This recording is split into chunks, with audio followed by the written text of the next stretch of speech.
When Michael Jordan walked into Chicago Children's Hospital on April 16, 1996, he thought it would be just another boring charity visit. He was the greatest basketball player alive, and he figured he'd sign some autographs, take some pictures, and go home. But then he crashed into a 12-year-old girl carrying books about rocket science and black holes. Her name was Zara Chen, and she had an IQ of 230, higher than Einstein's 160. She looked like any other sick kid, but she was about to change Michael's life forever. What Michael didn't know was that this girl had been studying him for months. She knew his schedule, his personality, and exactly where he would be walking that day. Their accident wasn't an accident at all. But why would a dying genius spend her final weeks planning to meet a basketball player? And what secret was she hiding that would shock Michael Jordan and the entire world? Michael Jordan walked through the bright hallways of Chicago Children's Hospital, his famous sneakers squeaking softly on the clean floors. It was a Tuesday morning in April 1996, and he was tired. The Bulls had won another game last night, but all Michael could think about was the stack of papers waiting on his desk at home. He didn't really want to be here. His manager had set up this visit months ago, calling it good for his image. Michael knew he should care more about sick kids, but honestly, he just wanted to go home and sleep. Basketball season was almost over, and his body ached in places he didn't know existed. "Mr. Jordan, the children are so excited to meet you," said Mrs. Patterson, the hospital volunteer leading him down the hall. She was a small woman with gray hair and kind eyes. "Some of them have been practicing what they want to say to you all week." Michael forced a smile. "That's great. I'm excited to meet them too." But he wasn't excited. He was going through the motions, just like he did at most of these charity events. Sign some autographs, take some pictures, make the kids smile for a few minutes. Then he could leave and get back to his real life. They turned a corner near the pediatric wing when it happened. Crash! Michael walked straight into someone coming around the corner. Books went flying everywhere, papers scattered across the floor like snow, and a pencil rolled under a nearby bench. "Oh no, I'm so sorry," said a young voice. Michael looked down and saw a girl, maybe 12 years old, scrambling to pick up the mess. She had long black hair tied back in a simple ponytail and was wearing jeans and a purple sweater. What caught his attention wasn't how she looked, but what she was picking up. The books were huge. Advanced quantum physics, mathematical principles of natural philosophy, theoretical astrophysics, an introduction. These weren't books a kid should even be able to lift, let alone read. "Hey, don't worry about it," Michael said, bending down to help her. "I wasn't watching where I was going." As he picked up one of the books, he noticed something that made him stop. The margins were filled with handwriting. Not just notes, but complex equations and diagrams that looked like they belonged in a college classroom. "Are these yours?" he asked, holding up the physics book. The girl looked up at him for the first time, and Michael was surprised by her eyes. They were dark brown and seemed much older than the rest of her face. Like she had seen things that kids her age shouldn't have to see. "Yes, sir," she said quietly. "I was just going to the library to return them." "The library?" Michael stood up, still holding the book. "These are from the hospital library?" She nodded, gathering the last of her papers. "They have a really good science section. Better than most public libraries, actually." Michael opened the book to a random page. It was covered in equations he couldn't even begin to understand. But in the margin, written in neat handwriting, was a note that said, "This proof is wrong. Dr. Hawking missed the quantum implications. See correction below." "Did you write this?" Michael asked, showing her the note. The girl's cheeks turned pink. "I know it sounds crazy, but I think there's a mistake in chapter 12. I tried to work out the math, and it doesn't add up right." Michael stared at her. She was talking about correcting Stephen Hawking, like other kids talked about correcting their homework. "What grade are you in?" he asked. "7th grade, she said. "But I'm not here for school. I'm here for my little brother, Tommy." Mrs. Patterson had been watching the whole thing with wide eyes. "Oh my," she said. "You must be Zara Chen. I've heard the nurses talking about you. They say you're quite remarkable." Zara's face went red. "I'm not remarkable. I just like to read." Michael looked at the stack of books again. "You just like to read quantum physics?"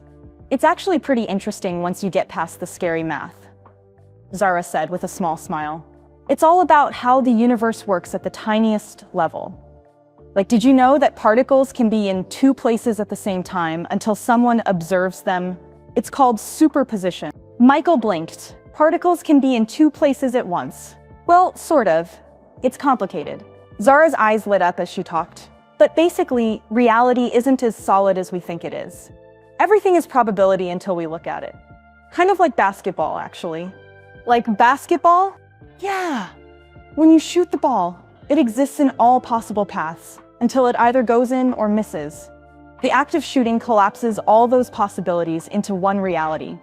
Michael had never thought about basketball that way, or thought about anything that way.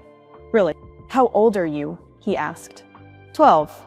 I'll be 13 next month. She paused. She stopped herself and shook her head. I'll be 13 in May. Mrs. Patterson looked confused by the pause, but Michael caught it. There was something in the way Zara said "if" that made his stomach feel funny. You said you're here for your brother? Michael asked. Zara's bright expression faded a little. Yeah, Tommy. He's 8. He's been here for 3 months now. Is he okay?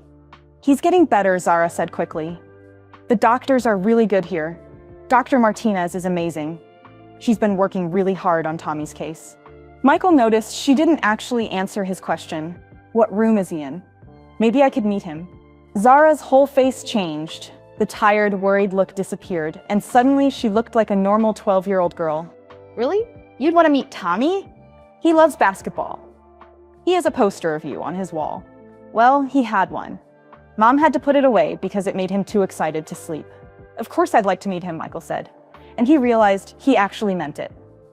Any brother of someone who can correct Stephen Hawking must be pretty special too. Zara laughed. Tommy's smart, but not like that. He's smart in different ways. He's the kindest person I know. He always shares his snacks with the other kids, even when he doesn't feel good, and he remembers everyone's names. Even the cleaning staff. That's a different kind of smart, don't you think? Michael looked at this strange girl who read physics books for fun and talked about her sick brother like he was a hero. Yeah, he said. I think you're right. They walked together toward the elevator. Mrs. Patterson trailing behind them, looking amazed. Can I ask you something? Zara said as they waited for the elevator. Sure. Do you ever get tired of being the best? The question caught Michael off guard. What do you mean? Everyone always talks about how you're the greatest basketball player ever, but does that ever feel heavy? Like you always have to prove it? Michael stared at her. In all his years of interviews and conversations, no one had ever asked him that. Yeah, he said quietly. Sometimes it does feel heavy. I thought so, Zara said. I can see it in your eyes. You look tired. The elevator doors opened and they stepped inside. You know, Zara said, as the elevator started moving, I don't have much time left to learn new things. But if I did, I think I'd want to learn about basketball from you. Not the technical stuff. I could probably figure that out from books. But the other stuff, the stuff you can't learn from reading. What kind of stuff? Michael asked. Zara looked at him with those old, wise eyes. How to keep going when everything hurts. How to be great when everyone is watching. How to win when losing would be easier. The elevator dinged at the 4th floor. This is us, Zara said. Tommy's room is down the hall. As they walked toward room 412, Michael found himself thinking about Zara's question. How to keep going when everything hurts. How to be great when everyone is watching. He had never thought of those as things he could teach. He had always thought of them as things he just had to survive. But maybe this strange, brilliant girl was right. Maybe there was more to learn and teach than he had ever imagined. Maybe this visit was going to be different after all. Michael followed Zara down the hospital hallway, noticing how the nurses smiled and waved at her like she was part of the family. She waved back, calling most of them by name. Hi, Miss Rodriguez. How's your daughter's soccer game going? She called to a nurse pushing a cart of medicines. They won 3-2. Thanks for asking, sweetheart, the nurse called back. Zara helped my daughter with her math homework last week, Miss Rodriguez explained to Michael. Calculus, in high school. This one's special. Zara's cheeks turned pink again. I just like helping. she said quietly. They stopped at room 412. Through the window, Michael could see a small boy lying in bed, coloring in a book. He had the same dark hair as Zara, but his face was thin and pale. "Tommy?" Zara knocked gently on the door. "I brought someone to meet you." The boy looked up, and when he saw Michael, his eyes went so wide that his coloring book fell off his lap. Oh my gosh, Zara, is that really—" "Hi, Tommy," Michael said, walking into the room. "I'm Michael." Tommy tried to sit up quickly, but winced. Zara was at his side in a second, helping him get comfortable. "Easy, buddy," she said softly. "Remember what Dr. Martinez said about moving too fast?" Michael watched how gentle Zara was with her brother. She fixed his pillows and handed him his water cup without him even asking, like she had done it 1,000 times before. "Mr. Jordan," Tommy said, his voice full of wonder. "I can't believe you're really here. I watch you on TV all the time." "Well, when I'm allowed to. Sometimes the games are too late." "Tommy stays up past his bedtime to watch basketball," Zara said with a smile. "I have to make deals with the nurses to let him." "What kind of deals?" Michael asked. "If I help the other kids with their homework, Tommy gets to stay up for the fourth quarter," Zara explained. "It's a fair trade." Michael looked around Tommy's room. The walls were covered with get-well cards from his classmates. There was a small bookshelf filled with picture books and a few of Zara's science books. On the bedside table was a chess set. "You play chess?" Michael asked Tommy. "Zara taught me," Tommy said. "She's really good. She beats everyone." "I wouldn't say everyone," Zara said modestly. "Yes, you do. You beat Dr. Martinez." "And she went to Harvard." Michael picked up one of the chess pieces. "How long have you been playing?" "Zara started teaching me when I got here," Tommy said. "She said chess would help me think about strategy instead of being scared." Michael looked at Zara. "Smart." "Tommy's the smart one," Zara said. "He learned all the moves in 2 days. It took me a week when I first started." They spent the next hour talking and laughing. Tommy showed Michael his coloring books and told him about the other kids on the floor. Michael found himself actually enjoying the conversation. These weren't fake smiles or forced politeness. Tommy was genuinely excited, and Zara was genuinely happy to see her brother happy. When visiting hours were almost over, Michael started to say goodbye, but Zara stopped him. "Mr. Jordan, can I ask you something?" "Sure." "Everyone says you never back down from a challenge. Is that true?" Michael raised an eyebrow. "I guess." "Why?" "I have a challenge for you. But it's not about basketball." Tommy giggled. Zara loves challenges. She's always making up puzzles and games. "What kind of challenge?" Michael asked. Zara looked serious. "I want to teach you something that will make you better at basketball than you've ever been. But first, you have to prove you can learn like a beginner again." Michael was intrigued. "What do you mean?" "Most people think they know everything once they become good at something. They stop learning. They stop being curious. They stop growing." "And you think I've stopped learning?" "I think you're so good at basketball that you might have forgotten what it feels like to be bad at something, to struggle, to fail over and over until you finally get it right." Michael crossed his arms. "So what's the challenge?" Zara smiled. And for the first time since he'd met her, she looked like a mischievous kid. "You have to spend 1 week learning something completely new, something you've never tried before. Something that will make you feel like a beginner again." "Like what?" "I get to choose." Michael laughed. "You get to choose? That doesn't sound fair." "The best challenges aren't fair," Zara said. "They're just necessary." Tommy was bouncing in his bed with excitement. "Say yes, Mr. Jordan. Zara's challenges are always fun." Michael looked at this 12-year-old girl who corrected Stephen Hawking and made deals with nurses. She was staring at him with those wise eyes, waiting for his answer. "Okay," he said. "I accept. What do I have to learn?" Zara's smile got bigger.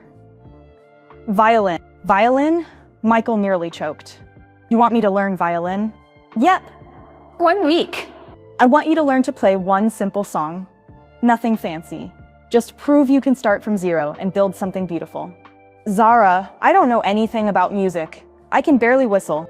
"Perfect," she said. "That's exactly the point." Michael looked at Tommy, who was grinning from ear to ear. "Your sister is crazy, you know that?" She's the best kind of crazy, Tommy said. She always knows what people need, even when they don't know it themselves. So do you accept? Zara asked. Michael thought about it. He had trained with the best coaches, worked with the smartest strategists, and learned from the greatest players in history. But he had never learned something completely outside his world, something that would make him vulnerable again. If I do this, he said, and I learn to play a song in 1 week, what do I get? You get to understand something about yourself that you didn't know before, Zara said. And I'll teach you the secret that will make you better at basketball. What secret? That's for after you learn the violin. Michael shook his head, smiling despite himself. You're not going to tell me what it is?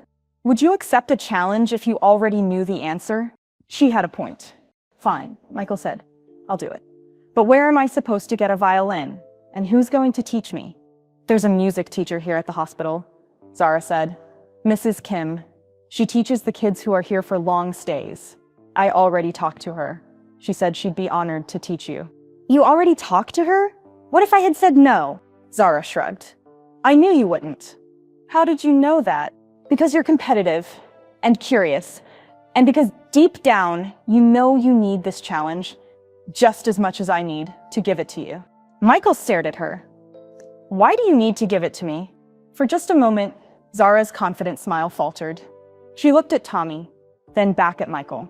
Because I don't have much time left to teach people things, she said quietly, and I think you're someone worth teaching. Before Michael could ask what she meant, a nurse knocked on the door. Visiting hours are over, folks. Tommy needs his rest. As Michael said goodbye to Tommy, the boy grabbed his hand. Mr. Jordan, will you really learn violin for Zara? I promised, didn't I? Good, Tommy said. Zara keeps all her promises. She said she'd help me get better, and she has. She said she'd make sure I wasn't scared anymore. And I'm not. When Zara makes a promise, it always comes true. Michael looked at Zara, who was organizing Tommy's books on the shelf. I'll see you tomorrow, he asked her. Tomorrow's your first violin lesson, she said. Mrs. Kim is expecting you at 10 a.m. You're not going to be there. Oh, I'll be there, Zara said with a grin. I wouldn't miss watching Michael Jordan try to play violin for anything. As Michael walked out of the hospital, he found himself thinking about Zara's words. I don't have much time left to teach people things. What did that mean? She was only 12. She had her whole life ahead of her. Didn't she? Michael couldn't stop thinking about those words as he drove to the hospital the next morning. I don't have much time left. What did Zara mean by that? She was 12 years old. Kids that age had all the time in the world. Unless they didn't.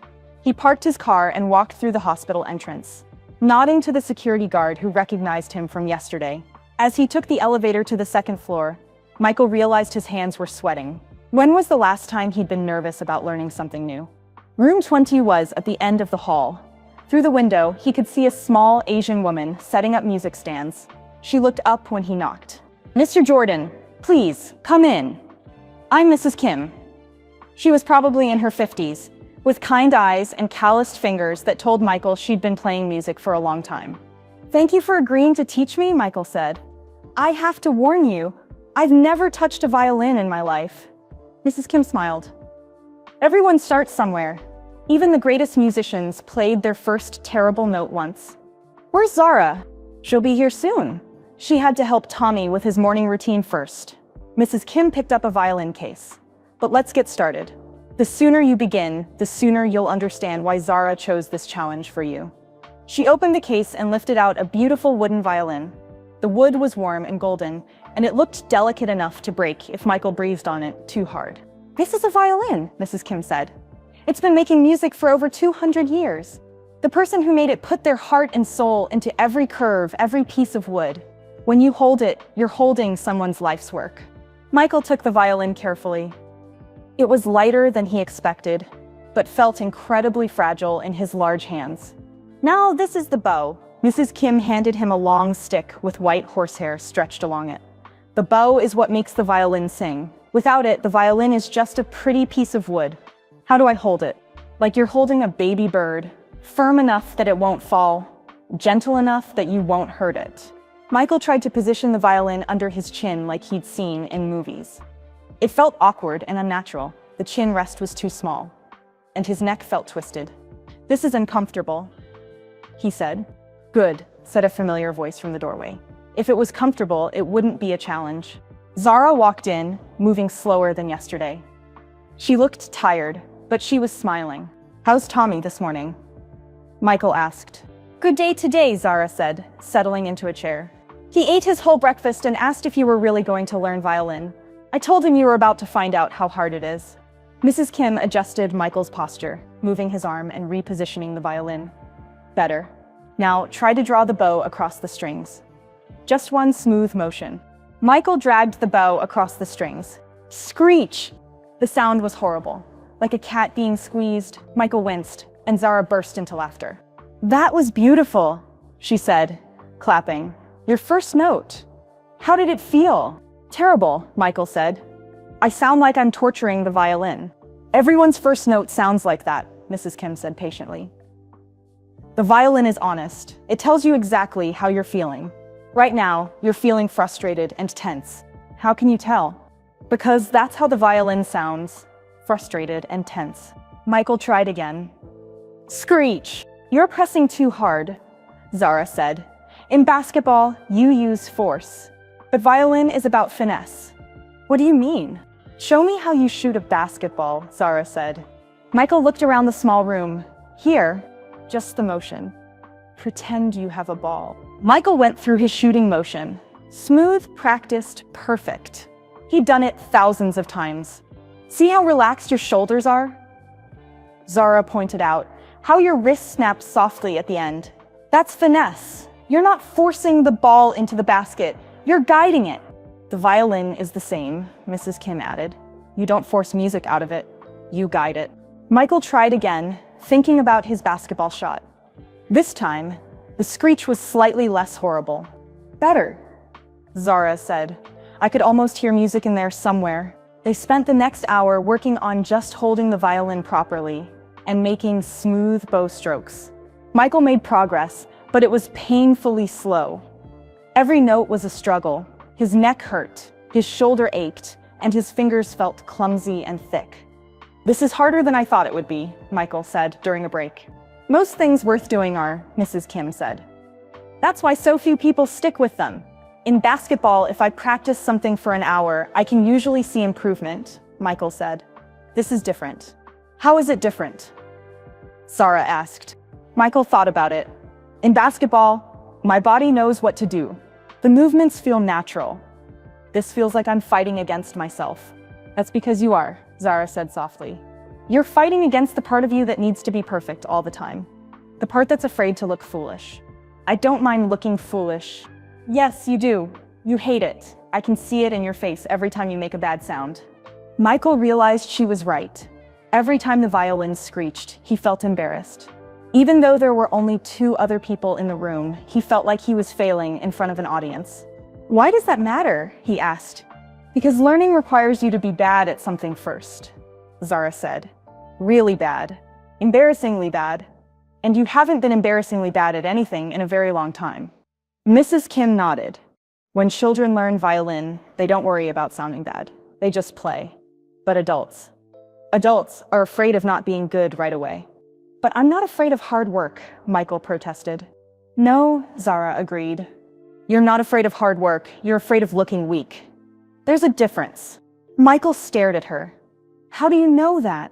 "Because I've been watching you. Yesterday, when you helped me pick up my books, you were embarrassed that you didn't understand them. Just now, when you made your first bad note, you looked around to see if anyone was judging you. That's normal, isn't it? For most people, yes. But not for someone who wants to be truly great." "What do you mean?" Zara leaned forward in her chair. "Truly great people aren't afraid to be beginners. They're not afraid to look silly or make mistakes. They know that being bad at something is just the first step to being good at it."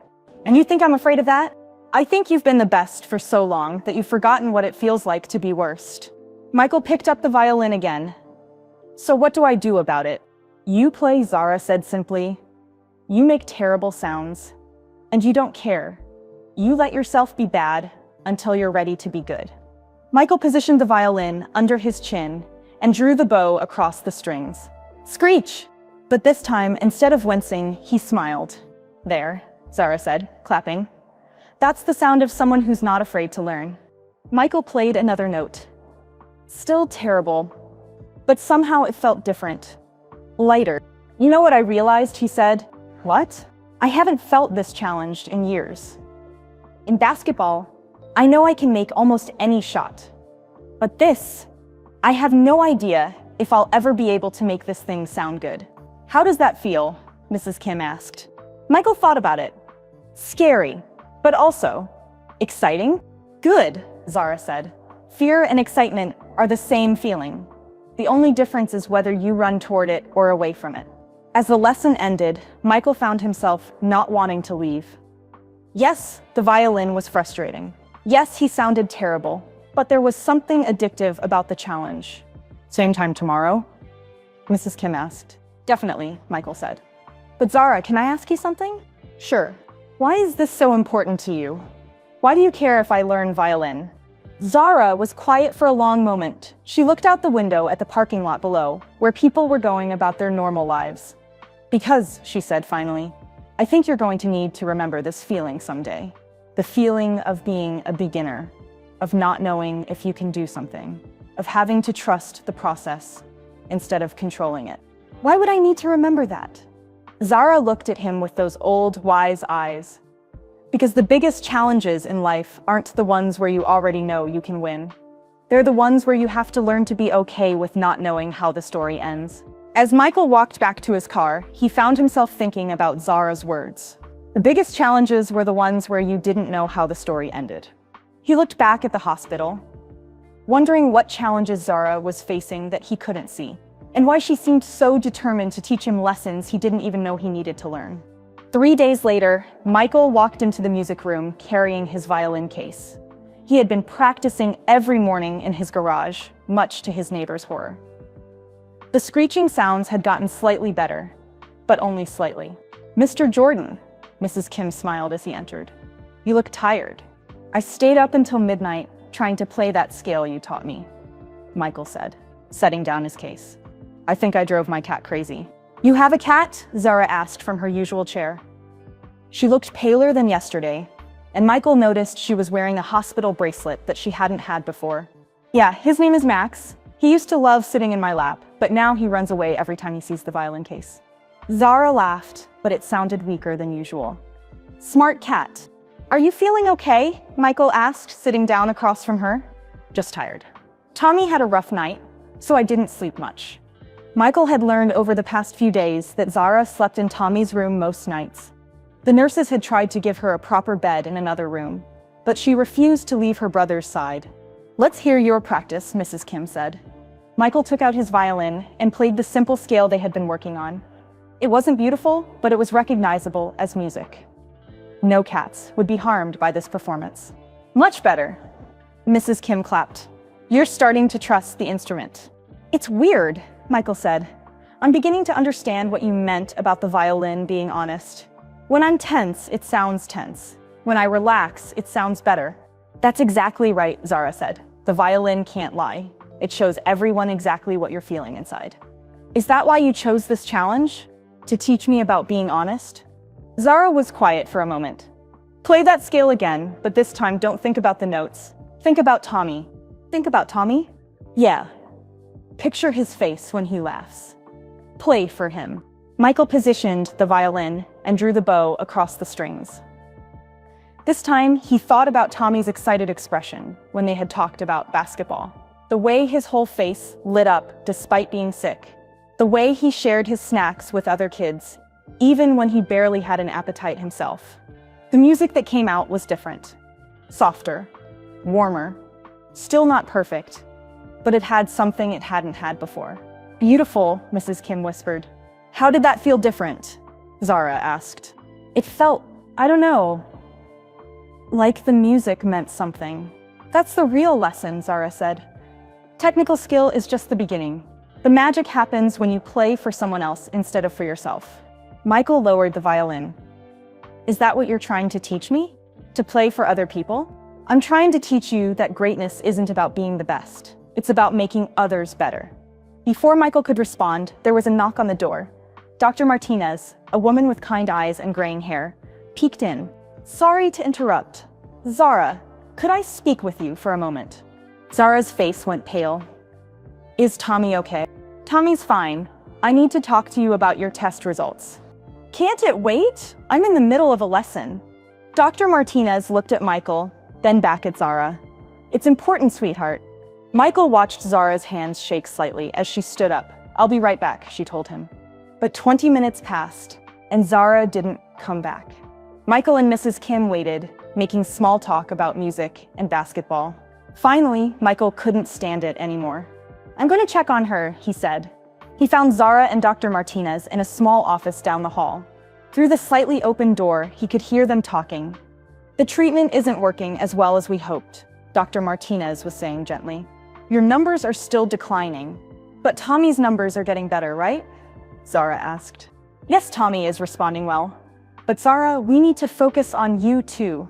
Tommy comes first. He's only 8. He has his whole life ahead of him. So do you. You're 12 years old. Michael heard Zara sigh. Dr. Martinez, we both know that's not true. Tommy has a much better chance than I do. The experimental treatment works better for younger patients. Every resource we spend on me is a resource we're not spending on him. Michael felt like someone had punched him in the stomach. He leaned against the wall, trying to process what he was hearing. Zara, you can't think like that. I'm not being negative, I'm being logical. I've read all the research papers. I know the statistics. Tommy has a 70% chance of full recovery. I have maybe 30%. Maybe less. Michael's legs felt weak. He slid down the wall until he was sitting on the floor. That doesn't mean we give up on you, Dr. Martinez said. I'm not giving up. I'm just being realistic about my priorities. I want to spend whatever time I have left making sure Tommy gets better. And maybe teaching some other people some important things. Michael realized she was talking about him. After a few more minutes, he heard chairs scraping.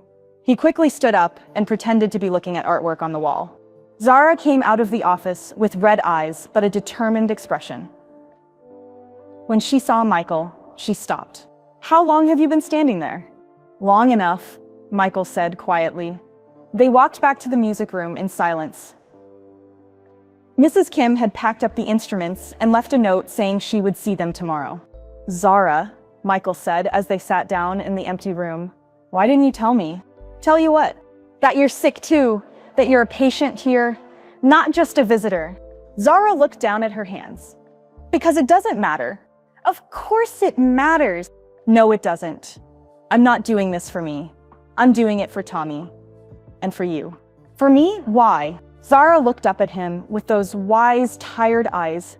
Because you have something most people don't have. You have a platform. Millions of people listen to you, watch you, care about what you do. So you can teach them what I'm trying to teach you, that real greatness isn't about personal achievement. It's about lifting other people up. Michael felt tears stinging his eyes. But what about you? What about your dreams? Your future? My future is making sure Tommy has a future. My dream is that he grows up knowing how much he's loved. Zara smiled through her own tears. And maybe my dream is also that the greatest basketball player in the world learns that his real superpower isn't his jump shot, it's his heart. Zara, Mr. Jordan, can I tell you something? The night I met you, I had been praying for a sign. I was so scared about Tommy, and I felt so alone. Then you bumped into me in that hallway, and you actually stopped to help. You didn't have to do that. You could have just kept walking. Anyone would have helped. No, they wouldn't have. Most people see a kid with a pile of books and they think, smart kid, she's got it figured out. But you saw me, really saw me, and you cared enough to ask questions. Michael remembered that moment, how something about Zara's eyes had made him want to know more. That's when I knew, Zara continued. I knew you were someone worth teaching. Someone who could take this lesson and share it with the world. What lesson? That intelligence isn't about how much you know. It's about how much you care. That strength isn't about what you can do for yourself. It's about what you can do for others. Michael reached over and took Zara's small hand in his large one. How long do you have? Dr. Martinez thinks maybe 2 months, maybe a little more if I'm lucky. And Tommy? Tommy's gonna be fine. The treatment is working for him. In 6 months, he'll be able to go home and be a normal kid again.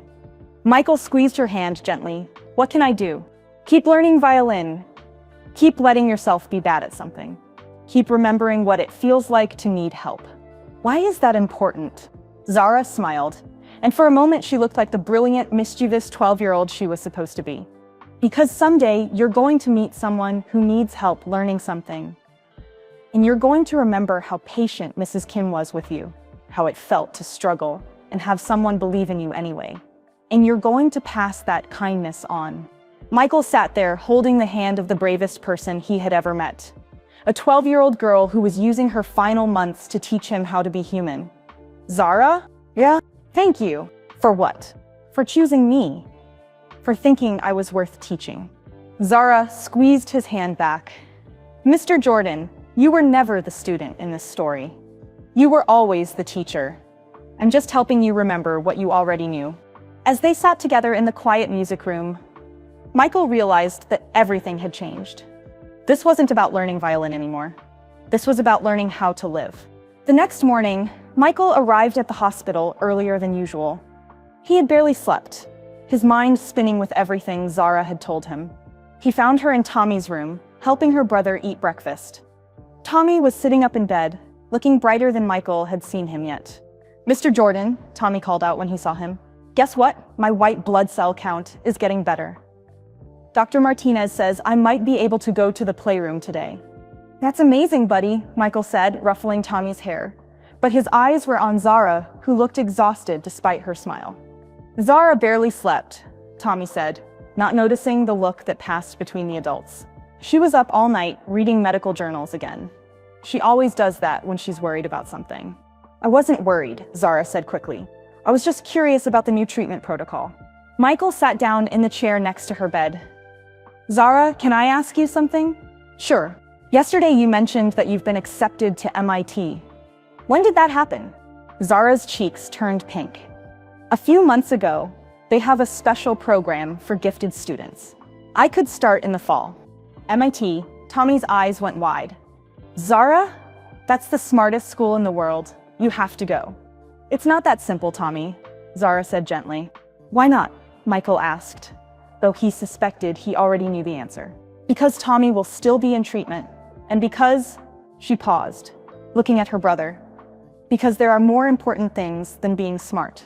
But you could discover amazing things, Tommy protested. You could help sick kids like us. You could find cures. Michael watched Zara's face carefully. For just a moment, he saw longing there, the look of a brilliant kid who dreamed of laboratories and equations and changing the world. Maybe someday, she said softly. But right now, the most important thing is being here with you. After Tommy finished breakfast, a nurse came to take him for his morning tests. When they were alone, Michael turned to Zara. You're not going to MIT, are you? Zara shook her head. I already sent them a letter declining the offer. Zara, you can't do that. This is your future we're talking about. No, she said firmly.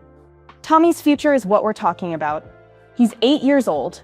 He needs his big sister right now, not some genius who's off studying at college. But think about all the things you could learn there. All the ways you could help people. I'm helping people right here. I'm helping Tommy get better. I'm helping you learn about what really matters. Michael felt frustrated. But what about your dreams? My dreams changed when Tommy got sick, Zara said simply. Before, I wanted to be a scientist.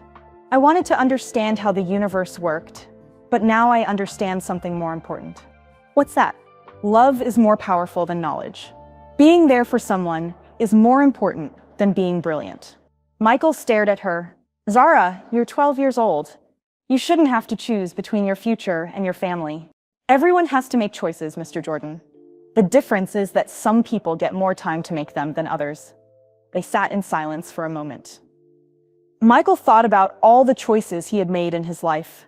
Most of them had been about making himself better, stronger, more successful. When had he ever made a choice that put someone else's needs before his own dreams? Can I tell you something? Zara asked. Of course. When I first got sick, I was angry. Really angry.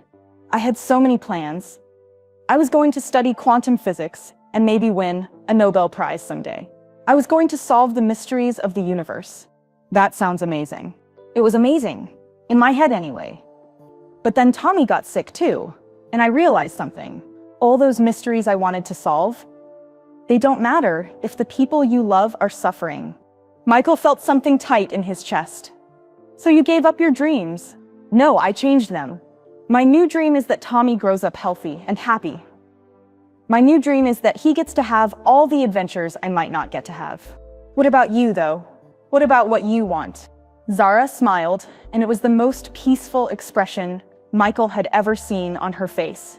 I want Tommy to be okay. I want to spend whatever time I have left making memories with him. And I want to teach a few important lessons to people who can carry them forward. Like me, like you. Mr. Jordan, do you know what the most beautiful thing about quantum physics is? Michael shook his head. It's the idea that particles can be entangled. When two particles become entangled, what happens to one instantly affects the other, no matter how far apart they are. Scientists call it spooky action at a distance. I don't understand. Love works the same way. When you love someone, you become entangled with them. What happens to them affects you, no matter how far apart you are. When Tommy hurts, I hurt. When he gets better, I get better too. Michael thought about his own family, his friends, his teammates. I think I understand. That's why I can't leave him.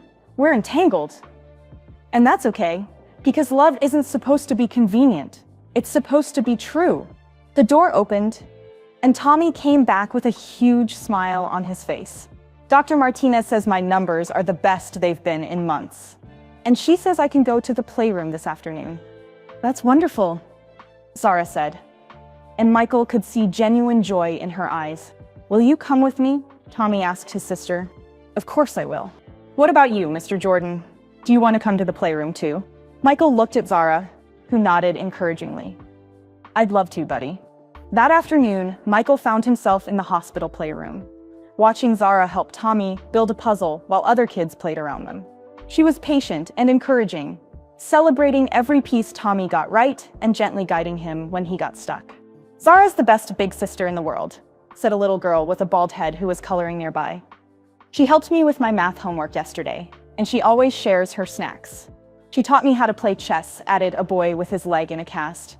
And she never gets mad when I make dumb moves. Michael watched Zara blush at the compliments.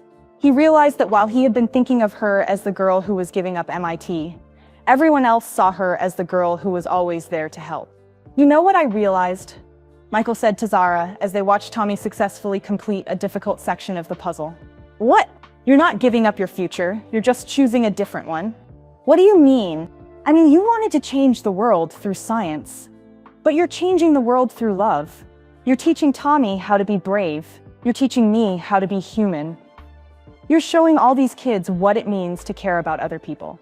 Zara looked around the playroom at all the children she had helped over the past few months. I never thought about it that way. Maybe that's the real lesson, Michael said. Maybe being smart isn't about having all the answers.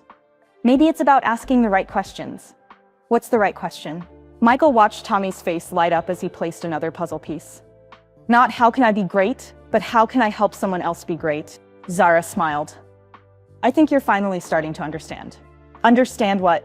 Why I chose you to teach. You already had the biggest heart. You just needed to remember how to use it. As they sat there, surrounded by sick children who were laughing and playing despite everything they were going through, Michael felt something shift inside him. For the first time in his life, winning championships didn't seem like the most important thing in the world. Making sure kids like Tommy and Zara felt loved and supported, that seems like the most important thing in the world. Zara? Yeah? Thank you for showing me what real strength looks like. What does it look like? Michael looked at her, a 12-year-old girl who had given up her dreams to take care of her little brother, who was using her final months to teach life lessons to a famous athlete, who was facing the greatest challenge imaginable with grace and wisdom. It looks like you, he said. The next morning, Michael woke up with an idea that wouldn't leave him alone. He made some phone calls, pulled some strings, and by afternoon, he was walking into Tommy's room with his entire Bulls starting lineup behind him. Tommy, Michael said, trying to contain his excitement, I brought some friends to meet you. Tommy looked up from his coloring book and nearly fell out of bed. Standing in his doorway were Scottie Pippen, Dennis Rodman, Steve Kerr, and the rest of the Chicago Bulls. "No way," Tommy whispered. "No way, no way. We heard there was a pretty special kid here who needed a team captain for our next practice," Scottie said with a grin. Dennis Rodman, his hair bright green that week, sat down on Tommy's bed. "So what do you say, Captain? You want to help us run some plays?" Tommy looked at Zara, who was sitting in her usual chair by the window. She was smiling, but Michael noticed she looked more tired than yesterday. The treatments were getting harder on her. "Is this real?" Tommy asked his sister. "It's real, buddy," she said softly. "Mr. Jordan arranged all this just for you." Michael had brought a miniature Bulls uniform in Tommy's size, complete with the number 23 and Captain Tommy on the back. When Tommy put it on, he looked like the happiest kid in the world. "Can Zara come too?" Tommy asked. "She's the one who taught me everything about basketball strategy." "Strategy?" Steve Kerr raised an eyebrow. "What kind of strategy?" "Show them, Zara," Tommy said excitedly. Zara looked embarrassed. "Tommy, they don't want to hear about." "Yes, we do," Michael said. "Show us." Reluctantly, Zara pulled out a notebook filled with diagrams and equations. "I was just trying to understand the mathematics of basketball. Like, what's the optimal angle for a free throw? How does physics affect shooting percentage from different distances?" Scottie looked over her shoulder at the complex calculations. "This is incredible. You figured all this out yourself?" "It's just math," Zara said, blushing. "Everything in the universe follows mathematical patterns. Even basketball." "Even basketball," Dennis repeated, shaking his head in amazement. "Kid, you're going to change the world someday." Michael saw Zara's smile flicker for just a moment. "Maybe," she said quietly. They spent the next 2 hours in the hospital's small gymnasium. Tommy, wearing his captain uniform, helped demonstrate plays while Zara explained the mathematical principles behind each strategy. The Bulls players were amazed by her insights and Tommy's enthusiasm. "You know what's funny?" Steve Kerr said to Michael as they watched Tommy try to teach Dennis Rodman about proper shooting form. "That kid knows more about the game than some players I've met." "His sister taught him well," Michael replied. "She's something special, isn't she? I've never met a 12-year-old who understands advanced physics and basketball strategy." Michael watched Zara helping Tommy adjust his shooting stance. She was being patient and encouraging, just like always, but he could see the exhaustion in her movements. "Yeah," he said. "She's the most special person I've ever met." When it was time to leave, Tommy didn't want to say goodbye. "Can you come back tomorrow?" he asked the team. "We have a game tomorrow night," Scottie explained. "But how about this? You're officially our honorary team captain now. That means we'll dedicate every game to you for the rest of the season." "Really? Really? And after we win the championship, we're bringing you the trophy to see." Tommy's eyes filled with happy tears. "Zara, did you hear that? They're going to bring me the championship trophy." "I heard, buddy," Zara said, hugging him tight. "That's amazing." As the team started to leave, Michael hung back. He wanted to talk to Zara alone, but she looked so tired he wasn't sure she could handle a serious conversation. "Mr. Jordan," she said softly, "can I tell you something?" "Of course. Today was the best day Tommy's had since he got sick. Thank you for giving that to him. Thank you for teaching me that some things are more important than winning games." Zara looked out the window at the parking lot where the Bulls players were getting into their cars. "Do you really think you can win the championship this year?" "We have a good shot." "Why?" "Because I won't be here to see it." The words hit Michael like a punch to the chest. "Zara, I had another meeting with Dr. Martinez this morning. The treatment isn't working for me. I have maybe 6 weeks left." Michael felt the room spinning. 6 weeks? Maybe 8 if I'm lucky, but probably 6. What about experimental treatments? What about other doctors? I have money, I can... "Mr. Jordan," Zara said gently, "I've read every research paper published in the last 5 years. I've consulted with the best doctors in the country. Sometimes, even being smart isn't enough." Michael sank into the chair next to her. "I can't accept that." "You have to. Because I need you to do something for me. Anything. I need you to take care of Tommy after I'm gone. Not financially. My parents will handle that. But emotionally. He's going to need someone to remind him that he's brave and strong and capable of anything." "Zara, don't ask me to." "Promise me," she said firmly. Promise me you'll be the big brother he needs when I can't be his big sister anymore." Michael looked into her eyes and saw something that broke his heart. She wasn't scared. She was peaceful. She had accepted what was happening and was focused on making sure everyone she loved would be okay. "I promise," he whispered. "Good. Now can I tell you something else?" "What?" "The reason I really chose violin for your challenge?" Michael had almost forgotten about the violin lessons in the midst of everything else. "Yeah, it's because a violin can't make music by itself. It needs someone to touch it, to care for it, to bring it to life. No matter how perfect the instrument is, it's just wood and strings, until someone decides to make it sing." "I don't understand. People are like violins, Mr. Jordan. We can't make beautiful music alone. We need each other. Tommy needs me to help him be brave. I need you to help me teach him about strength. You need us to help you remember what really matters." Michael felt tears running down his face. "I don't want to lose you. You're not going to lose me. Every time you help a kid who's scared, I'll be there.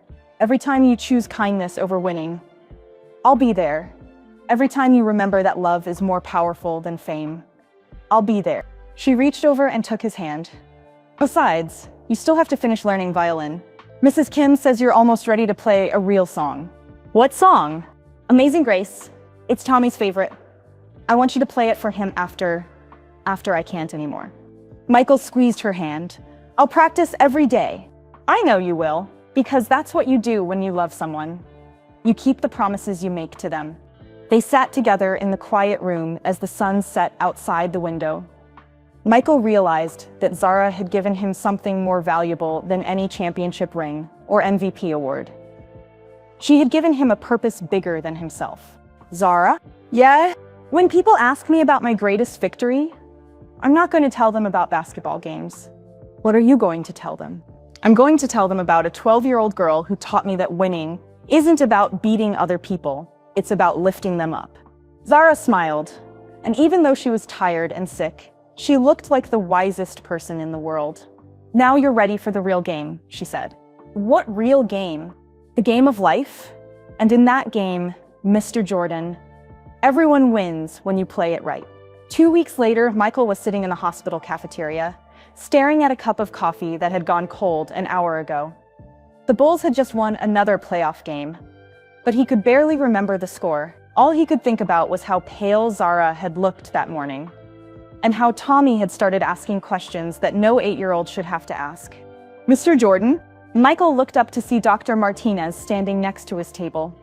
She looked tired and sad, which immediately made Michael's stomach clench with worry. "Is everything okay? Is Tommy?" "Tommy's fine," Dr. Martinez said quickly, sitting down across from him. "Actually, Tommy's doing better than we ever hoped. His latest tests show that he's responding incredibly well to treatment." Michael felt relief wash over him. "That's amazing news." "It is, but that's not why I wanted to talk to you." Dr. Martinez folded her hands on the table. "I need to tell you something about Zara that I probably should have told you weeks ago." "What do you mean?" "When you first met her, you thought she was just visiting Tommy, didn't you?" "Yeah, until I found out she was sick too." Dr. Martinez shook her head. "Mr. Jordan, Zara isn't just sick. She's been my patient for almost a year. She was diagnosed months before Tommy." Michael felt confused. "I don't understand." She said Tommy got sick first. "No, Zara got sick first. When we found out Tommy had the same genetic condition, Zara asked us not to tell him. She didn't want him to know that she had been sick longer. She wanted him to think they were going through it together at the same time." "Why would she do that?" "Because she knew that if Tommy understood how much worse her condition was, he would blame himself. He would think he was the reason she couldn't get better." Michael's mind was racing. "But that's not true, right? Her condition isn't worse because of Tommy." Dr. Martinez was quiet for a long moment. "Mr. Jordan, there's something else you need to know. Something that makes this even more complicated." "What?" "There's an experimental treatment that has shown promise for this condition, but it's extremely rare and expensive. We only had enough for one patient." Michael felt like the world had stopped moving. "What are you saying?" "I'm saying that when the treatment became available, we had to choose between giving it to Zara or giving it to Tommy. The treatment works better in younger patients. So medically, Tommy was the obvious choice. But Zara could have fought for it. She could have argued that she was there first. She could have, but she didn't. The moment she found out Tommy was sick too, she insisted that he get the treatment. She wouldn't even let us consider giving it to her. Michael stared at Dr. Martinez. She gave up her chance to get better so Tommy could have it. More than that, she used her intelligence to help us understand the treatment better. She read every research paper, consulted with doctors around the world, and helped us modify the protocol to make it more effective for Tommy specifically.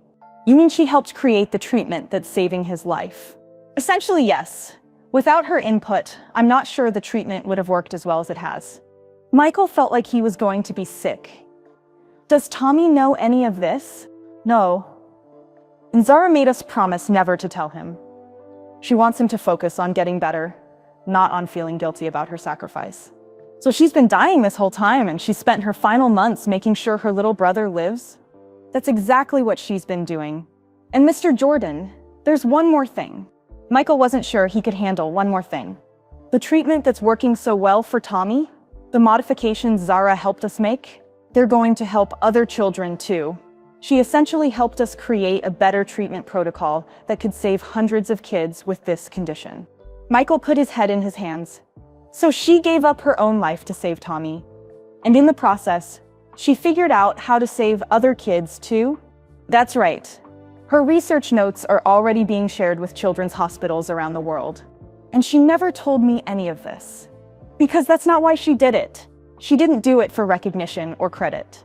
She did it because she loves her brother, and because she's the kind of person who can't help but try to make the world better.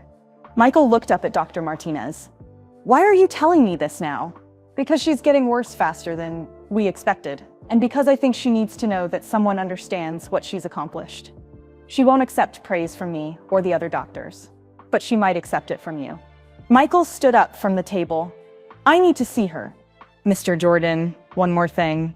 When you see her, she's going to be weak, but she's been asking for you.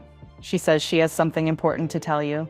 Michael practically ran to Zara's room. She was lying in bed, hooked up to more machines than he had ever seen before. But when she saw him, she smiled. Mr. Jordan, perfect timing. I was just thinking about you. Zara? Dr. Martinez told me everything. Her smile faded slightly. Everything about what? About the treatment. About how you gave up your chance so Tommy could have it. About how you helped create the protocol that's saving his life. Zara looked embarrassed. She wasn't supposed to tell you that. Why didn't you tell me yourself? Because it doesn't matter. What matters is that Tommy's getting better. Michael sat down next to her bed. It matters to me, Zara, what you did. Giving up your own treatment. Using your last months to help save your brother and other kids. That's the most incredible thing I've ever heard. It's not incredible. It's just love. How can you say that? You sacrificed everything. Zara looked at him with those wise eyes. Mr. Jordan, can I tell you a secret? Of course. I didn't sacrifice anything. I chose the thing that made me happiest. Making sure Tommy gets to grow up and have adventures and fall in love and maybe have kids of his own someday. That makes me happier than any treatment could have. But what about your dreams? What about MIT? What about all the things you could have discovered? I did discover something. I discovered that love is the most powerful force in the universe.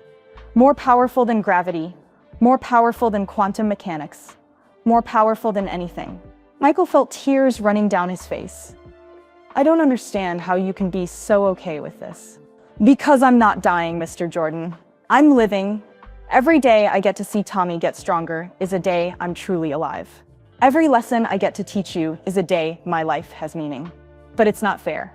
Fair isn't the point. Love is the point. And I've been lucky enough to love someone more than I love myself. Do you know how rare that is? Michael thought about his own life. All the things he had achieved. All the records he had broken. All the games he had won. None of it felt as important as what this 12-year-old girl had accomplished. Zara, what can I do? How can I help? You're already helping.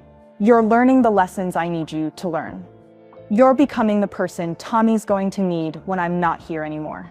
What else? There has to be something else. Zara smiled weakly. Actually, there is one thing. Name it. Tomorrow is Tommy's 9th birthday. He doesn't know I probably won't be here for his 10th. I want to give him the best birthday party he's ever had. Done. Whatever you want. However big, however expensive.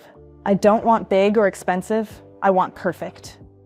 I want a day where he feels like the most loved kid in the world. What would make it perfect? I want you to play Amazing Grace on violin for him. I want the Bulls team to be there. I want cake and balloons and presents. But mostly, I want him to know that even when people have to leave, the love stays forever. Michael squeezed her hand gently. It's gonna be the most perfect birthday party ever. Promise? I promise. And Zara? Thank you. For what now? For showing me what a real hero looks like. Zara laughed softly. Heroes wear capes, Mr. Jordan. I'm just a big sister. No, Michael said. Heroes don't wear capes. They wear hospital gowns. And smile even when everything hurts. They give up their own dreams so someone else can have theirs. They teach people like me what really matters. You're going to make me cry, Zara said. Good, you've been making me cry for weeks. They sat together as the sun set outside her window. And Michael realized that tomorrow wasn't just Tommy's birthday. It was probably going to be Zara's last good day. And he was going to make sure it was perfect. The next morning, Michael arrived at the hospital at dawn.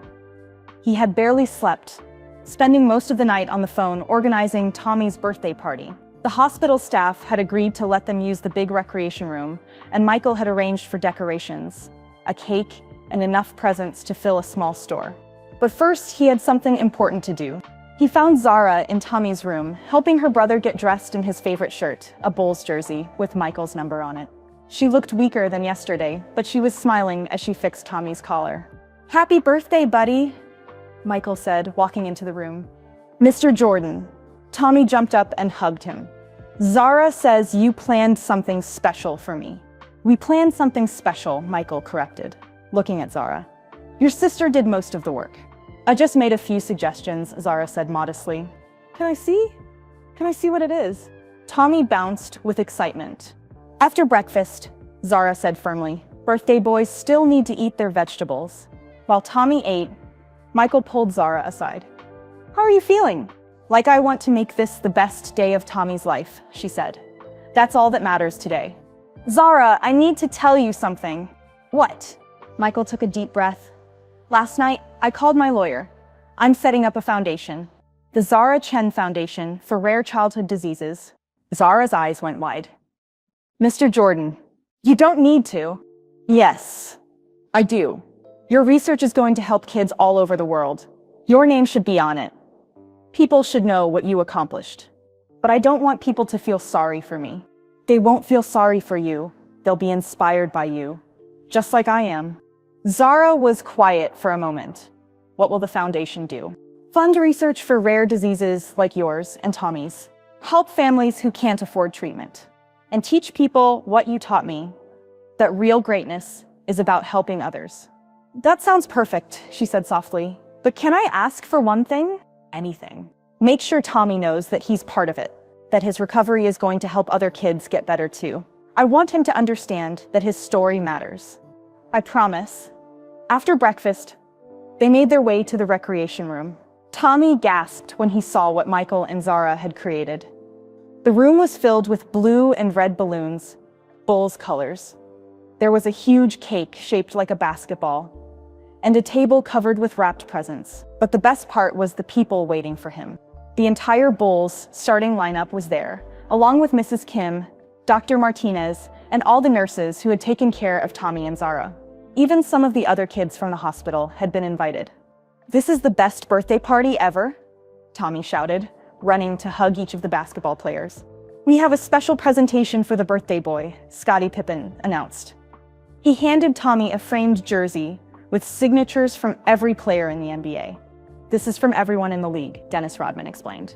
"They all wanted to wish our honorary team captain a happy birthday." Tommy stared at the jersey with tears in his eyes. "I can't believe this is really happening." "Believe it, buddy," Michael said. "You deserve all of this and more." They spent the next hour playing games, eating cake, and opening presents. Tommy got books and toys and games, but his favorite gift was a small basketball signed by the entire Bulls team. This is going to go right next to my bed, he told Zara, so I can see it every night before I go to sleep. That's perfect, Zara said, hugging him tight. Then Michael stood up. Tommy, there's one more present, but this one is from your sister. From Zara? But she already gave me that book about space. This is a different kind of present, Michael said. He walked over to the corner where Mrs. Kim had set up a music stand. He picked up his violin. Mr. Jordan, are you going to play music? Tommy asked excitedly. I'm going to try. Zara taught me that sometimes the most important gifts are the ones that come from the heart, even if they're not perfect. Michael positioned the violin under his chin. His hands were shaking slightly, and not just from nerves. This moment meant everything to Zara, which meant it meant everything to him. He began to play Amazing Grace. It wasn't perfect. There were a few scratchy notes, and his timing wasn't quite right in some places. But it was filled with love. Every note was played for Tommy, for Zara, for everyone in that room who had shown him what really mattered. When he finished, the room was completely silent. Then Tommy started clapping, and everyone else joined in. That was beautiful, Mr. Jordan, Tommy said, wiping tears from his eyes. That's the best present anyone's ever given me. Michael looked at Zara, who was crying too. It was your sister's idea, he said. She's the one who taught me how to play. Zara teaches everyone everything, Tommy said proudly. She's the smartest person in the world. Yes, she is, Michael agreed. As the party wound down and people started to leave, Michael found himself alone with Zara and Tommy. Tommy was playing with his new basketball, practicing his shooting form like Zara had taught him. Zara, Michael said quietly, there's something I need to ask you. What? If something happens to you, if you can't be here anymore, what do I tell Tommy? Zara watched her brother for a moment, seeing the joy and hope in his face. Tell him that love doesn't end when people go away. Tell him that I'll be with him every time he's brave, every time he's kind, every time he chooses to help someone else. What else? Tell him that his big sister was proud to know him, that watching him grow up was the greatest privilege of my life, and that he has everything he needs inside him to be amazing. Michael felt his throat getting tight. Zara, I don't know how to do this without you. Yes, you do. You've already learned everything you need to know. You know how to love someone more than yourself. You know how to be patient when someone is learning. You know how to keep promises even when they're hard. What if I mess up? Then you try again. That's what you taught me about violin, remember? Being bad at something is just the first step to being good at it. Tommy came running over to them. Zara, will you help me write thank you cards for everyone? I want to make sure they know how much today meant to me. Of course, buddy. That's a very thoughtful idea. As Tommy got paper and crayons, Zara pulled a sealed envelope from her pocket. Mr. Jordan, I have one more thing for you. What is it? A letter. But don't open it until after the Bulls win the championship. Promise me. Zara! What if? Promise me, she said firmly. Michael took the envelope. I promise. Good. And Mr. Jordan? Yeah? Thank you for learning violin. Thank you for understanding that some things are more important than being perfect. Thank you for letting me teach you. Thank you for choosing me to teach. Zara smiled, and even though she was tired and sick, she looked peaceful. I didn't choose you, Mr. Jordan. You chose yourself. The moment you stopped to help me pick up those books, you chose to be the kind of person worth teaching. As Michael watched Zara help Tommy write thank you cards, her small hand guiding his as he carefully formed each letter, he realized that this was what greatness actually looked like. Not championships or trophies or fame. This, love in action. Sacrifice that came from joy, not duty. Teaching that changed the world one person at a time. Tommy's birthday party had been perfect, but Michael knew that the real gift hadn't been for Tommy. It had been for him. Zara had given him one last lesson in how to live, how to love, and how to carry forward the most important things when the people who teach them to you can't be there anymore. Mr. Jordan? Tommy called out. In my thank you card to you, should I write about the violin? Or about how you're going to be my big brother now? Michael looked at Zara, who nodded encouragingly. Write about both, buddy, Michael said. Because both of those things are promises I'm going to keep for the rest of my life. 2 weeks after Tommy's birthday party, the Chicago Bulls were in the NBA Finals. It was the biggest series of Michael's career, but all he could think about was room 412 at Chicago Children's Hospital. Zara was dying. The doctors had moved her to a special room with more machines and round-the-clock nurses. She slept most of the time now, and when she was awake, talking was hard for her. But she still insisted on helping Tommy with his homework every afternoon, even if it was just listening to him read aloud. "Michael, you need to focus," Coach Jackson said during practice the day before Game 6. "I know what's happening at the hospital is difficult, but the team needs you present." "I know, Coach. I'm trying." "Are you? Because you missed 3 easy shots today and forgot 2 plays we've been running all season?" Michael knew Coach Jackson was right. His body was on the basketball court, but his mind was with a 12-year-old girl who was fighting the hardest battle of her life. "Maybe I should sit this one out," Michael said. "Is that what she would want you to do?" Michael thought about Zara's words. The biggest challenges are the ones where you don't know how the story ends. She wouldn't want him to quit. She would want him to play, to fight, to remember everything she had taught him. "No," he said. "She'd want me to play like everything depends on it." "Then do that. Play for her." The next evening, Michael stood in the tunnel before Game 6, holding his basketball and thinking about violin lessons, about quantum physics and chess games and birthday parties, about a girl who gave up MIT to take care of her brother. Before he ran onto the court, he had visited the hospital. Zara was barely awake, but she had squeezed his hand and whispered, "Play beautiful music tonight." Now, as 20,000 fans screamed his name, Michael thought about what Zara had taught him. Basketball wasn't just about winning. It was about making your teammates better. It was about playing with heart, not just skill. The game was brutal. The other team was playing aggressive defense, and Michael's shots weren't falling like they usually did. By halftime, the Bulls were down by 12 points. In the locker room, Michael's teammates looked defeated. "We're not playing like a team," Scotty said, frustrated. "We're all trying to be heroes individually." Michael thought about Zara's words. "A violin can't make music by itself. It needs someone to touch it, to care for it, to bring it to life." "She's right," Michael said. What? Dennis looked confused. "Sorry, I was thinking about something someone taught me. Listen, we're playing like violins trying to make music alone. But music happens when instruments work together." "Michael, what are you talking about?" Steve Kerr asked. Michael stood up. "I'm talking about playing for each other instead of for ourselves. I'm talking about remembering that the goal isn't to be the best player on the court. The goal is to help your team win." "Okay, so what does that mean?" It means I stop trying to score every point and start helping you guys score. It means we play like we love each other, not like we're trying to prove something." His teammates stared at him. This wasn't the Michael Jordan they knew. The old Michael would have demanded the ball and tried to win the game single-handedly. "You sure about this?" Scotty asked. "A very smart person once told me that greatness isn't about being the best. It's about making others better." In the second half, Michael played differently. Instead of forcing difficult shots, he passed to open teammates. Instead of trying to do everything himself, he set screens and played defense and celebrated when other people scored.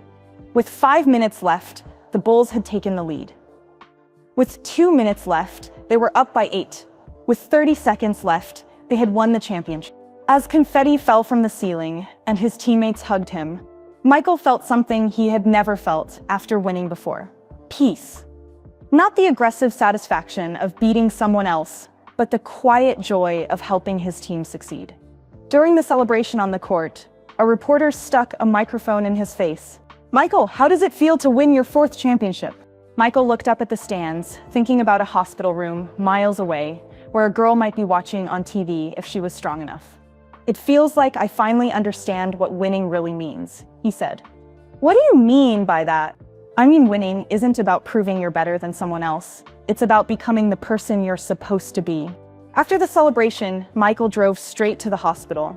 It was almost midnight, but the nurses let him in. Tommy was asleep in the chair next to Zara's bed, still wearing his Bulls jersey. Zara's eyes were closed, but when Michael sat down, she opened them slightly. "Did you win?" she whispered. "We won." "How did it feel?" "Different. Better. Like I was playing your kind of music." Zara smiled weakly. "I'm proud of you."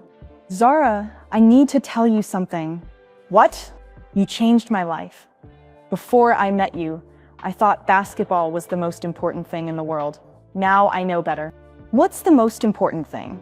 Michael looked at Tommy sleeping peacefully, then back at Zara. Love, taking care of people, using whatever gifts you have to make someone else's life better. Good answer. Zara, there's something else. The foundation we talked about, it's real now.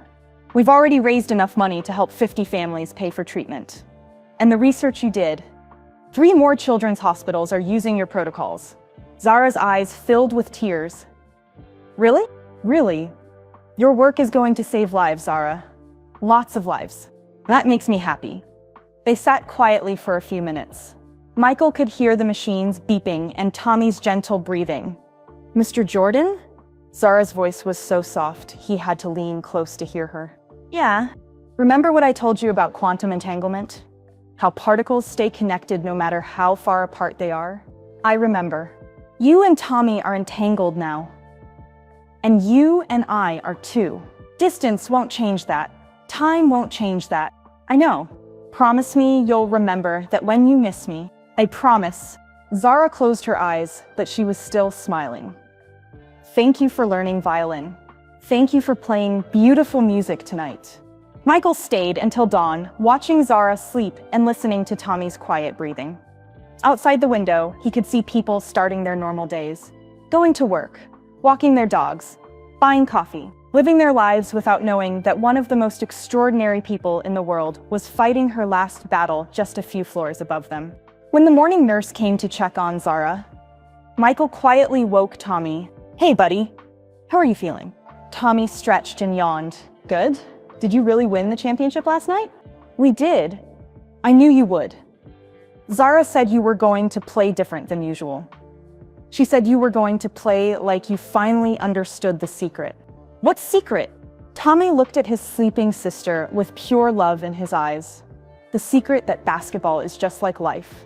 You win when you help other people win too. Michael ruffled Tommy's hair. Your sister is the smartest person I've ever met. I know, Tommy said proudly. She taught me everything I know about being brave. As Michael left the hospital that morning, he realized that winning the championship felt different because he was different. Zara had taught him that trophies and rings and MVP awards were just objects. The real victory was becoming someone worthy of the love and trust that people placed in you. He thought about the sealed letter in his pocket, the one Zara had made him promise not to open until after they won. Tonight, when he got home, he would finally read her final lesson. But somehow, he already knew what it would say. Because Zara had been teaching him all along, and the most important lessons weren't written in letters. They were written in the way you treated people, in the way you used your gifts to lift others up, in the way you loved someone enough to let them change who you were supposed to be. 3 days later, Michael sat in his living room at 2 a.m., staring at the championship trophy on his coffee table. The celebration parties were over, the interviews were done, and the city had finally gone quiet. But he couldn't sleep. Zara had passed away that morning. It happened peacefully, just like she had lived. Tommy had been reading her a story about space adventures, and she had smiled and closed her eyes, and simply left. Dr. Martinez said it was the most gentle passing she had ever seen. Michael had been there within minutes. He held Tommy while the 8-year-old cried. And he made sure Zara looked peaceful and beautiful, just like she would have wanted. Then he kept his promise. He took Tommy home with him for the night, making sure the boy wasn't alone. Tommy was sleeping now in Michael's guest room, clutching the basketball the Bulls team had signed for his birthday. Before bed, he had looked at Michael with red eyes and said, "She's still with us, right? Like she promised?" "She's still with us," Michael had assured him. Always. Now, sitting alone in the dark, Michael pulled out the envelope Zara had given him. His hands shook as he opened it. Inside was a letter written in her careful handwriting, along with something else that made his breath catch. A newspaper clipping from 6 months ago. The headline read, "Local girl genius accepted to MIT at age 12. But it wasn't the headline that shocked Michael. It was the photo. It was Zara standing in front of a computer, smiling at the camera. But she looked completely healthy. Her cheeks were full, her eyes were bright, and there was no sign of the illness that would soon take her life. The date on the newspaper was from before Tommy got sick. Before she got sick. Michael's hands trembled as he read the letter. Dear Michael, by the time you read this, you'll know the truth about my condition. But here's something you don't know yet. I lied to you about something important. I didn't just happen to bump into you that day in the hospital hallway. I chose you. 6 months ago, when I first got my diagnosis, I did what I always do when faced with a problem. I researched. But I wasn't just researching medical treatments. I was researching you. I read every interview you'd ever given. I watched hours of game footage. I studied your career, your personality, your history. I learned about your competitive nature, your drive to be the best, and most importantly, your capacity for growth. You see, I knew from the beginning that my condition was terminal. The doctors gave me maybe a year, probably less. I also knew that Tommy would eventually get sick too. The genetic markers were all there. But here's what the doctors didn't know. I had a plan. I realized that my intelligence, my IQ of 230, not 210 like I told you, could be used for something much more important than winning Nobel Prizes. I could use it to find the one person who had the platform, the influence, and the heart to carry my message to millions of people. That person was you. I spent weeks planning our accidental meeting. I knew your charity schedule. I knew which hallway you'd walk down, and I knew exactly what time you'd be there. I scattered those physics books on purpose, Michael. I made sure you'd have to stop and help. Everything I did after that, the violin lessons, the chess games, the birthday party, it was all designed to teach you the most important lesson in the world, that greatness isn't about personal achievement. It's about how much you lift others up. I knew that if I could change you, you would change countless others. Every interview you give from now on, every young athlete you mentor, every sick child you visit, you'll remember what I taught you about what really matters. My IQ told me this plan would work. My heart told me it was worth trying. Tommy doesn't know any of this, and he never should. In his mind, his big sister fought as hard as she could and loved him until the end. That's true, but it's not the whole truth.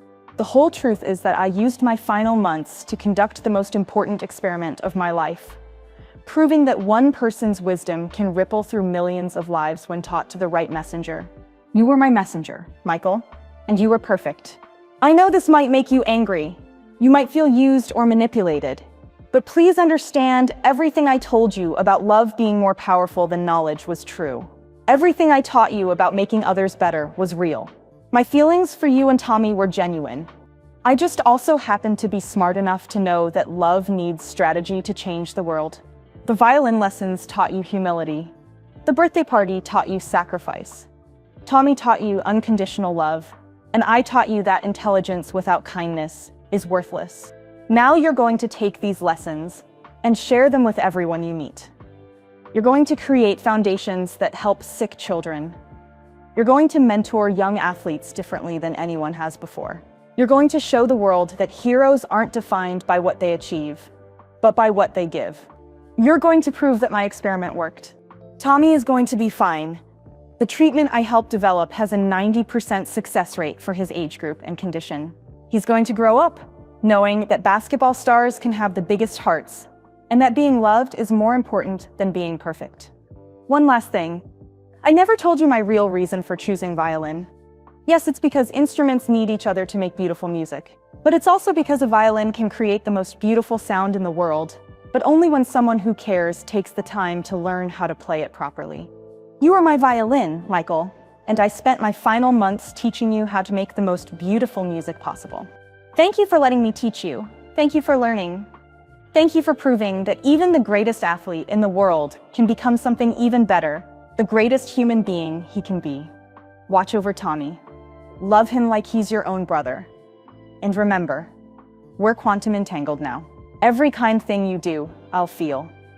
Every life you change, I'll be part of. Your teacher, your friend, and now your guardian angel, Sarah. P.S. The foundation you're creating? It's going to help over 10,000 children in the next decade. I've already done the math. Michael read the letter 3 times before the words fully sank in.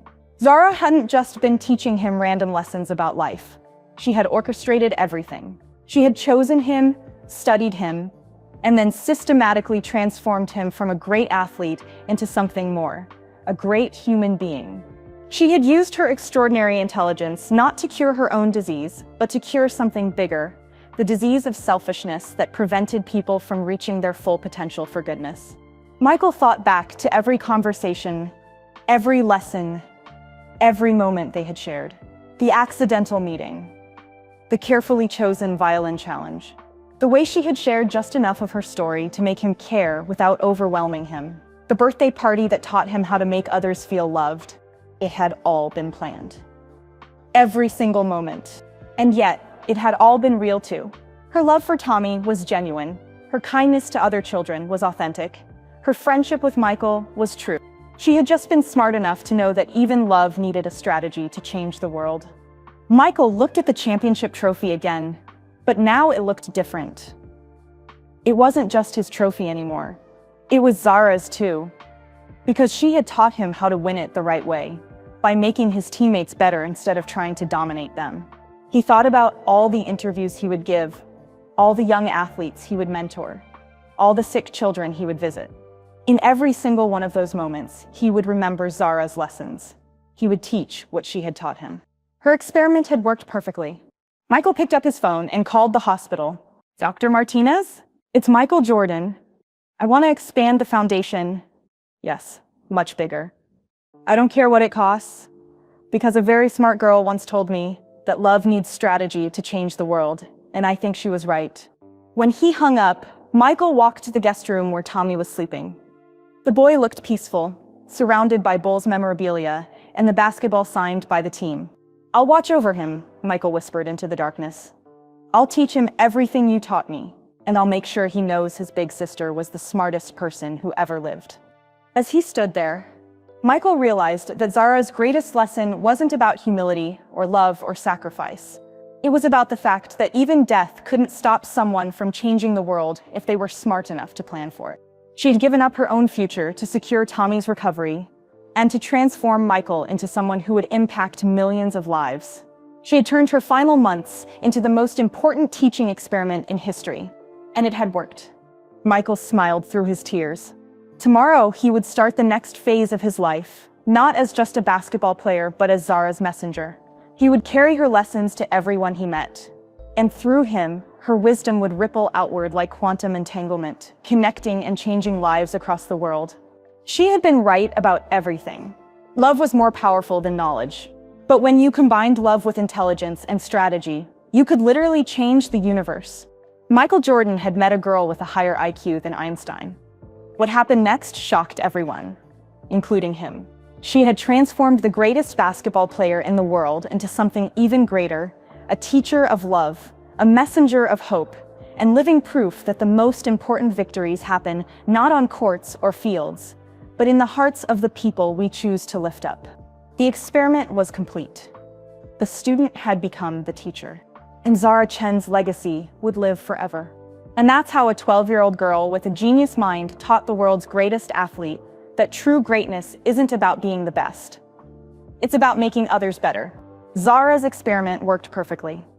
Today, the Michael Jordan Foundation has helped over 50,000 sick children, and Michael still visits hospitals every month. He tells everyone he meets about the girl who changed his life by showing him that love is more powerful than fame. Where are you listening from right now? Drop your city or country in the comments below. I love seeing how far these stories of kindness travel around the world. If Zara's story touched your heart like it touched mine, please hit that like button and subscribe to spread more kindness. Every subscription helps us share more incredible true stories that remind us what really matters in life. And speaking of amazing stories that will inspire you, there's another incredible video appearing on your screen right now about someone who changed the world in the most unexpected way. Click on it and let's keep learning about the power of love and kindness together. Thanks for listening, and remember, you never know when you might meet someone who will change your life forever. Be kind to everyone you meet. They might just be your greatest teacher.